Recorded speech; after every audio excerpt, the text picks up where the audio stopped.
Xo'p, 15-chi mavzu tirik organizmga ta'sir etuvchi omillar ekologik omillar deyiladi.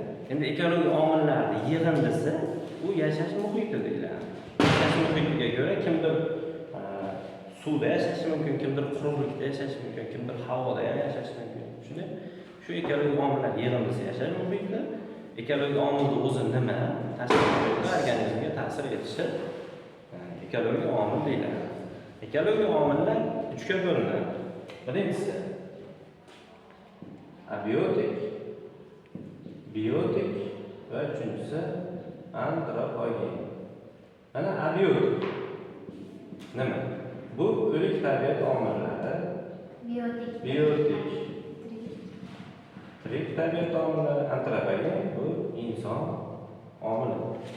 Abiotik omillarga mana o'lik tabiat omillari nimalar kiradi? Nimalar? Harorat, yorug'lik, issiqlik, shamol, yomg'ir, bular hammasi abiotik omillar hisoblanadi. O'lik tabiat omillari, to'g'rimi? Keyingisi biotik omillarga bu tirik organizmlar ta'sir. Masalan, bakteriya, zamburug', o'simlik, hayvonlar hammasi tirik tabiat omillari hisoblanadi. Organizmga o'shalar ta'sir ko'rsatadi. Endi inson alohida. Inson ham o'zi biotikka kiradi, tirik tabiat omili. Faqat inson ongli ravishda ta'sir ko'rsatgani uchun u alohida qilib berilgan, antropogen omil qilib berilgan. Qolganlar ongli ravishda ta'sir etmaydi, faqat inson shu ongli ravishda ta'sir ko'rsatadi. O'shaning uchun antropogen deb alohida berilgan. Endi inson tabiatga ta'siri ijobiy bo'lishi mumkin, salbiy bo'lishi mumkin. Tushunarlimi? Endi keyingisi biotsinoz. Tabiiy jamoa, mana tabiiy jamoa degani, jonli va jonsiz tabiatning o'zaro aloqasi tabiiy jamoa deyiladi. Endi o'sha tabiiy jamoani jonli qismi biotsinoz deyiladi. Tushunarlimi? O'sha biotsinoz endi tarkibiy qismlardan iborat. U ham 3 ta tarkibiy qismlardan iborat. Birinchisi produksiya. Ikkinchisi konsumiya. Va uchinchisi reduksiya. Ikkinchi nomi bor destruktorlar. Mana biotsinoz tarkibiy qismi produksent, konsument va reduksentlar. Ikkinchi nomi destruktorlar. Produksent o'tganimiz to'g'ri o'simliklarda organik modda hosil qiluvchi deymiz, to'g'ri? Hosil qiluvchilar. Produksent, konsumentlar, iste'mol qiluvchilar. Iste'mol qiluvchilar, konsumentlar. Reduksent destruktorlar nima?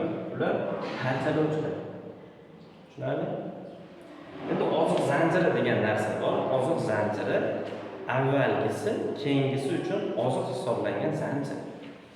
Masalan, har doim oziq zanjirining boshida nima turadi? O'simlik turadi. Ya'ni o'sha o'simliklar produksent organizm. Mana o'simlik turadi, bu produksiya.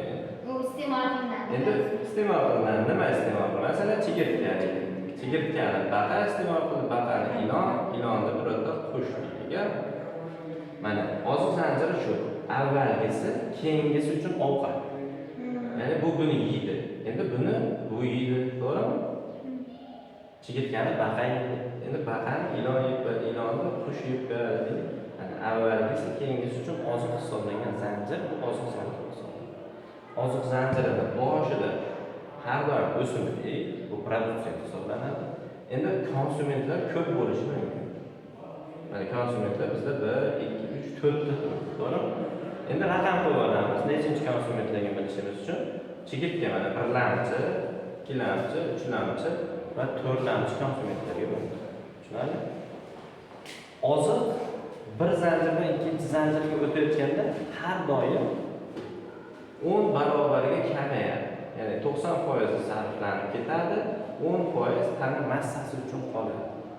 Ya'ni 100 kg o'simlik borida buni yegan chigirtkalar 90% sarflanib ketsa moddalanishga 10% semirish uchun qolsa 10 kg semiradi.